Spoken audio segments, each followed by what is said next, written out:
Hey guys, it's James, and today I'll be showing you my 4-minute guide to the Queen Black Dragon. The location to the Queen Black Dragon is right next to the Portslade lodestone, so you can just teleport straight there to start the kills. I recommend to use melee when you're killing her, and that you've got 80 plus combat stats before you start this boss. There is one quest, I think it's Songs of the Depths that you need to do before you can start this quest, but it's a novice quest, so you should have no trouble with that at all. Okay guys, for the first phase you want to make sure that you're overloaded, got your anti-fire on and doing soul split if you can, and then the only move she can do is one fire wave, and this is not much of a problem at all.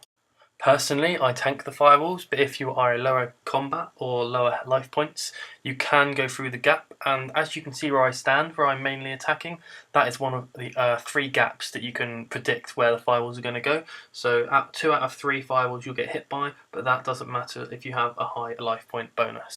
So for phase 2, you have the chance to get 2 firewalls and 1 tortured soul. So the tortured soul on the second phase, you cannot really move out the way of it, so I just tank that. And if you use Fury on your ability bar, you can kill the tortured soul when it is within 1 square of you. So this is quite an easy wave as well, so nothing to worry about.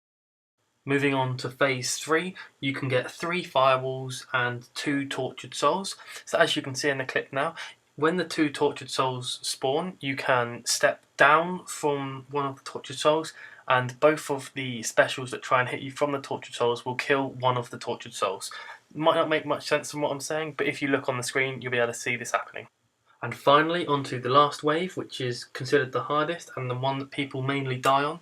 So you can get 3 firewalls, the extreme flames, and the 4 tortured souls with the time stop. So if the tortured souls spawn, I recommend that you just tank all of their hits, which is about 4,000 life points. Your main priority is to try and get the QBD's health down so you can activate the last stone to actually kill her. If you see one of the souls time stopping, you can kill it straight away. I think that's that's what I would recommend anyway, but it's not necessary if the QBD's health is low enough. As you can see in some of the clips, I just tank straight through it. So for the extreme flames, you want to move either to the left or to the right of the QBD so that you do only get hit 450 life points instead of the 1950 which you would normally get hit. I think that sums up we're phase 4, and we'll move on to the special attacks that the QBD does. When the QBD goes blue, she's weak to physical damage, which is your range and your melee, so you should tear through that phase, and that can only happen on the 3rd and the 4th phase. And when she goes green, she becomes a little bit stronger to the physical damage, which is the range and the melee, and very weak to the magic. But as you're not taking magic, as I recommend taking melee, this shouldn't be a problem. It just means that phase will go a little bit slower. As for the loot, you will get 8 dragon bones each time and 5 to 7 royal dehides each time, so guaranteed profit if you don't use too much food per kill.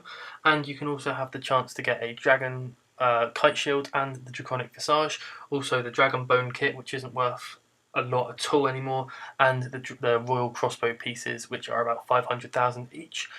The loot there tends to be quite good, and the average I've made is about 4 to 5 million coins per hour profit. Okay guys, just a final couple of things before I end this video. 85 prayer would be recommended for the super anti-fires. Dread nips, they didn't really work for me that well. You're familiar, I use the pack cat to store food, but you can use a steel titan if you want to. And I advise using basic abilities and thresholds instead of using ultimate abilities like berserk, because berserk you can actually take 2 times damage. Thanks for watching this video. I'll see you next time in the next episode of 4-minute guides. Okay guys, that's all for this episode of the 4-minute guides. That's been the QBD. I'll see you in game. Happy RuneScaping.